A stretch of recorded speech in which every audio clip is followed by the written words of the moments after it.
Saya berpikir beberapa hari ini untuk memahami kenapa Bapak Jokowi pada akhirnya memberikan restoratif justice kepada Rismon.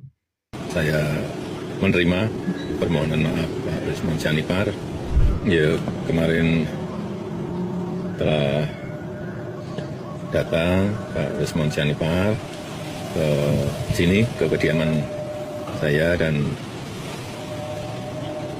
saya menerima permohonan maaf Pak Rismon Sianipar, dan mengenai nanti untuk urusan restoratif justice-nya saya serahkan kepada penasihat hukum saya, karena itu merupakan kewenangan dari Polda Metro, kewenangan dari penyidik yang ada di Polda Metro Jaya.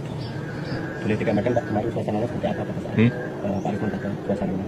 Ya biasa aja. Nyantai ya Pak? Acaranya biasa. Berarti belum ada peluang untuk restoratif justice, Pak? Sudah saya serahkan kepada penasihat hukum saya, dan nanti tentu saja akan ada tindak lanjut. Sekali lagi, kewenangan ada di Polda Metro Jaya, ada di penyidik Polda Metro Jaya. Ada rasa marah nggak ketika Pak Rismon kemarin? Ya biasa saja. Nggak apa-apa nggak atas kemarin-kemarin? Biasa saja. Sebenarnya di hati kecil saya nggak rela ya si Rismon ini dimaafkan. Tapi ada satu hal yang harus saya pahami dari keputusan yang Pak Jokowi ambil, yaitu kasih sayang seorang pimpinan kepada rakyatnya, yang harus tetap dia jaga, sehingga kemuliaan dia sebagai seorang pemimpin yang sudah ditunjuk oleh Allah tetap terjaga. Jadi teman-teman, kita semua punya hak untuk melakukan apa saja. Kita boleh memaafkan orang yang membenci kita boleh memberikan pengampunan pada orang yang menjahati kita bertahun-tahun, selama itu bisa menyenangkan Allah. Yang tidak boleh adalah kita membuat kecewa Allah ketika Allah sudah menjadikan kita sebagai salah satu kekasihnya yang sabar menerima ujian, sabar dicaci maki, sabar dihina. Tetapi ketika ada orang datang, orang yang menjahatinya datang meminta maaf, kita tidak memaafkan. Tentu Allah akan kecewa. Ternyata hambaku, kata Allah, yang sudah aku nilai baik karena dia penyabar, dia ikhlas menerima ujian, menerima caci maki, hinaan. Tetapi ketika orang yang menghinanya datang meminta maaf, dia tidak memaafkan. Tentu Allah akan kecewa. Pak Jokowi sangat dekat dengan Tuhan. Tuhan sangat mencintai Pak Jokowi. Pak Jokowi dijaga dari segala sisi. Banyak malaikat yang menaungi Pak Jokowi kemanapun beliau pergi. Sampai-sampai di area konflik, beliau berani menghadapinya, karena beliau diyakinkan oleh Allah untuk tetap bertugas mendamaikan area tersebut. Meskipun bom meledak di sana-sini, beliau tetap bekerja 6 jam. Berdiskusi dengan pemimpin negara itu. Pak Jokowi adalah orang yang berbeda dengan pemimpin-pemimpin lainnya di era modern ini. Pak Jokowi adalah pemimpin yang luar biasa, yang memiliki karakter yang sangat berbeda dengan pemimpin-pemimpin kebanyakan. Pak Jokowi punya sifat welas asih, cinta, kasih sayang, sabaran, rimo.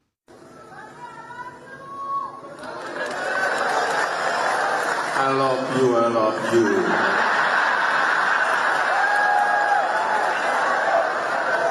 Inilah keistimewaan Pak Jokowi, yang tidak bisa terbaca oleh orang-orang yang di hatinya ada kedengkian, di hatinya banyak menyimpan dendam, yang di hatinya ada kebencian.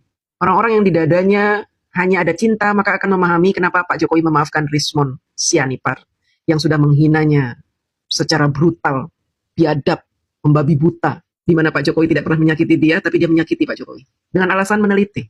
Tidak ada alasan seorang Dr. Rismon melakukan penelitian terhadap ijazah Pak Jokowi, tidak ada alasannya. Kalau kita runut-runut sejak awal, kenapa orang-orang ini, RRT ini meneliti ijazah Pak Jokowi, tentu kita sudah tahu mereka ini orang suruhan. Mereka orang suruhan, dibayar, dibiayai, bahkan difasilitasi panggung-panggung nasional, televisi nasional, untuk mencaci maki dan menghina Pak Jokowi. Kalau Pak Jokowi menggunakan powernya, tentu mereka sudah habis, dihilangkan dari muka bumi.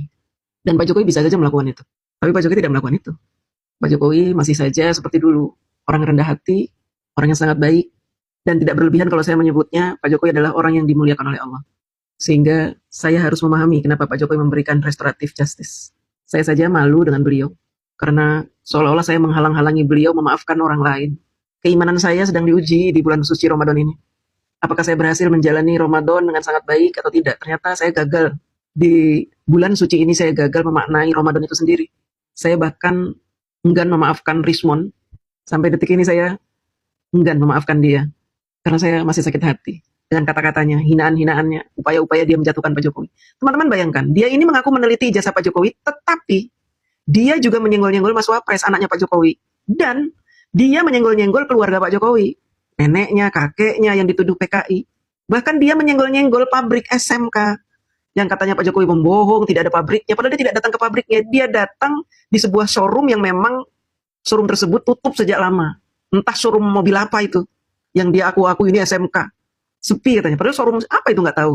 Perkara ijazah tapi dia nyerempet kemana-mana untuk menyakiti Pak Jokowi. Ke kuburan ibunya Pak Jokowi. Membuat buku yang menuduh anaknya Pak Jokowi. Kan bajingan itu. Bagaimana kita mau memaafkan orang seperti itu? Karena kita orang biasa. Tapi kalau Pak Jokowi beda. Pak Jokowi menurut saya memang harus memaafkan Rismon. Dia sudah datang memohon maaf.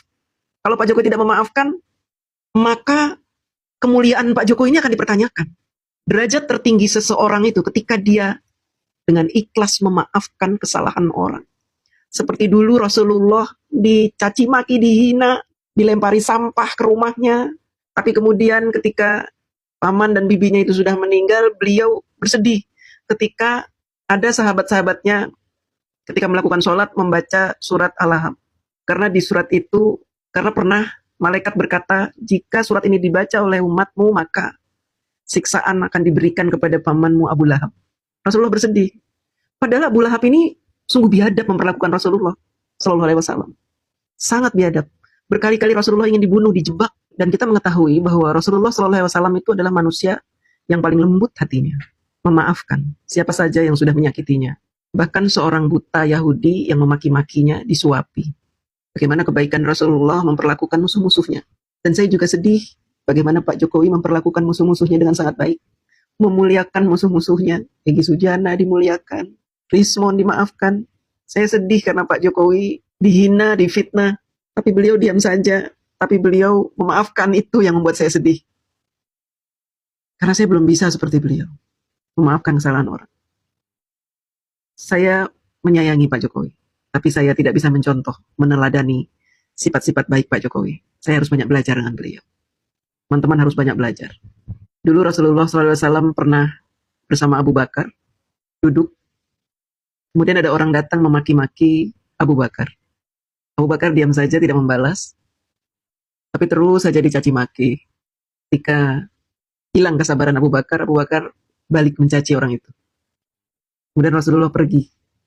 Ditanya, wahai Rasulullah, kenapa Anda pergi? Waktu kau diam saja, tidak membalas